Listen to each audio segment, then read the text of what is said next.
Alright, headed back out to the farm. Pull some cards today. Set up a few scrape trees in a couple areas. Not going to run them all yet. Probably just run 4 or 5 right now.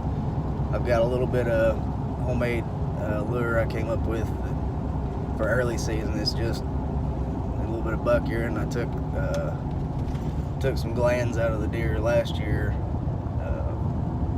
Had it marinating ever since, but it's not got anything estrus in it, nothing that should spook them.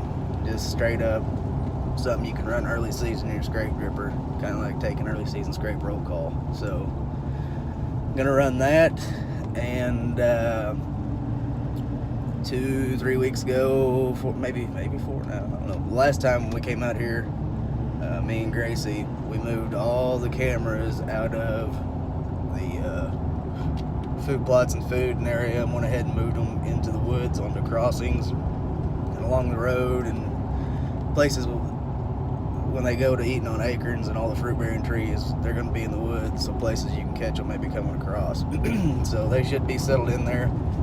All the scent should be off of them. Run through today, change the cards in them, and hopefully here in the next few weeks, between that and some of these scrape grippers, get some pretty good pictures, take a nice roll call.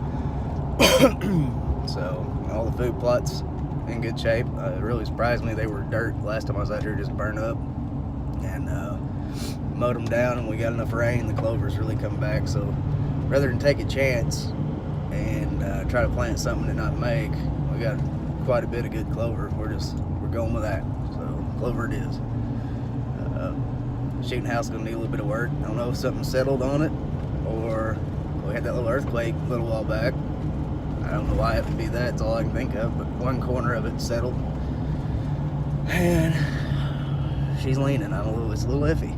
It's a little iffy. I'm not gonna lie. It's gonna need a little work. So anyway, we've got one good 10 that has blown up this year.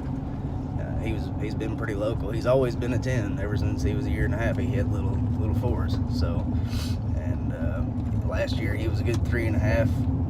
This year he looks to be done went and blowed up. So I don't know that he'll get a free pass this year. But anyway, hopefully we can get some good pictures, and it should be that time. They should be coming back home. So we'll see. So you can see how beat out that path is. And every year they scrape and brow on the same tree. Real recently, one of them's done broke him off a branch to rub his brow on.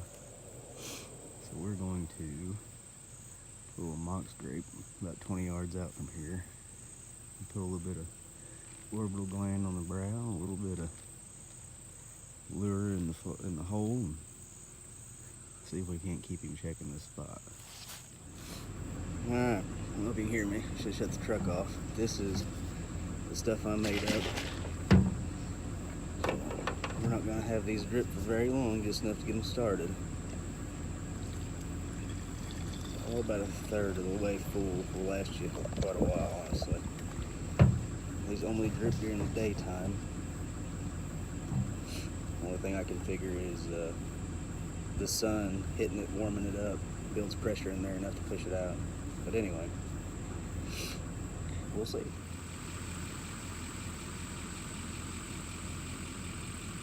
was driving by and noticed this looks like the perfect tree with the perfect height licking branch. So we're taking it and transplanting it.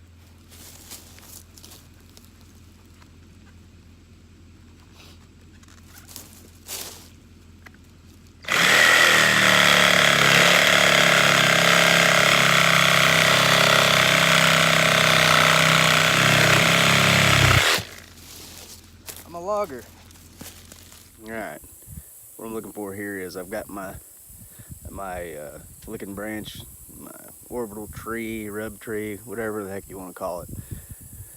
And I'm wanting to set it up on one of the high traffic areas here in this field where there's nothing for them to rub on, scrape on, anything like that. So what I've got here is, I don't know if you can see, up in that tree right there, that's my stand. And this is pretty much an observation stand, but I've done my share of killing out of it. It's a really really a good spot all around. But right here in the middle, this end of the field here is where I've planted the heaviest clover at.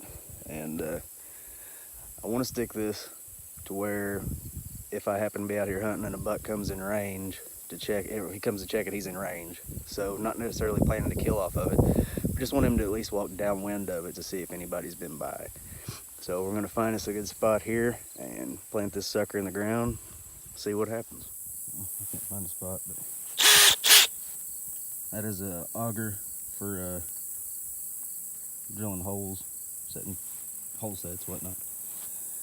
So I'm gonna come out here about 25 to 30 out from that tree and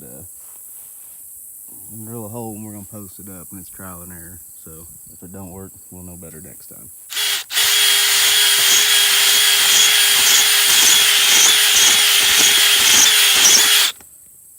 Okay.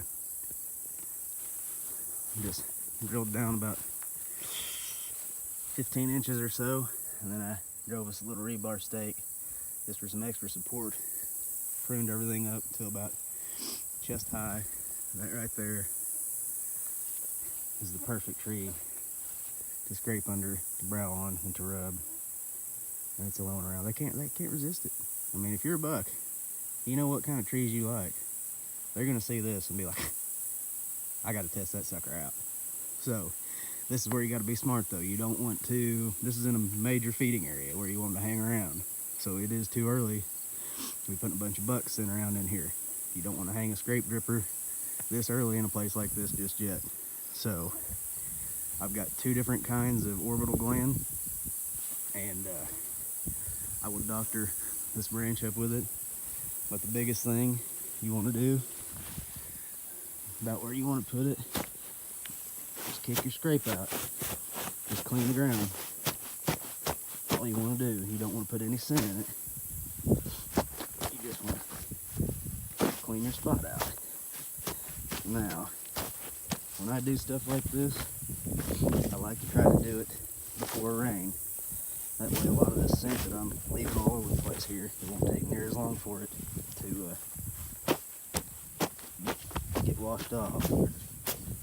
Anyway, that's all you want. That clear spot is more than enough to get them to start using that all on their own. I promise you. So don't overpower it in these kind of spots where you already have deer.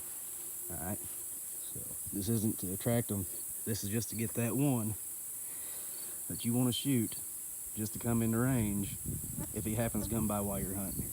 And to get some good pictures off of. This is mainly for roll call. But anyway, we'll get it doctored up and go on to the next. That's right here. That's the good stuff. The homemade stuff right there. It's from a Missouri deer from this farm last year.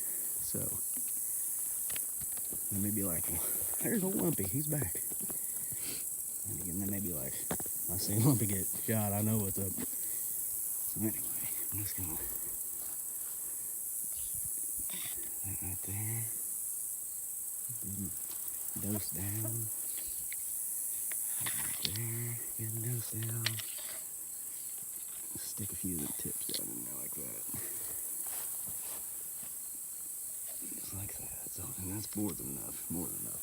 It's fixing to rain, so a little more than less. And then take a little dab. I'll put the other on this side of the tree. So I'll take this dab and put it on this side of the tree. Just kind of like where he's touched his forehead. So right there a little bit.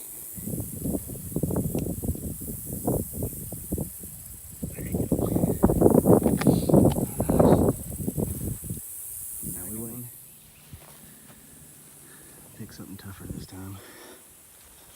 Same deal, just kick your spot out. This one I went ahead and hung scrape dripper from, camera just off of. So, the pond that's dry for the first time in years. But if we can keep the hogs off this one, this should be a pretty good spot. There's a bedding area right here just to the north of this. Thick bedding area. So, hopefully every buck that comes out of that will be like, yo, up in my turf. I have to come check that out.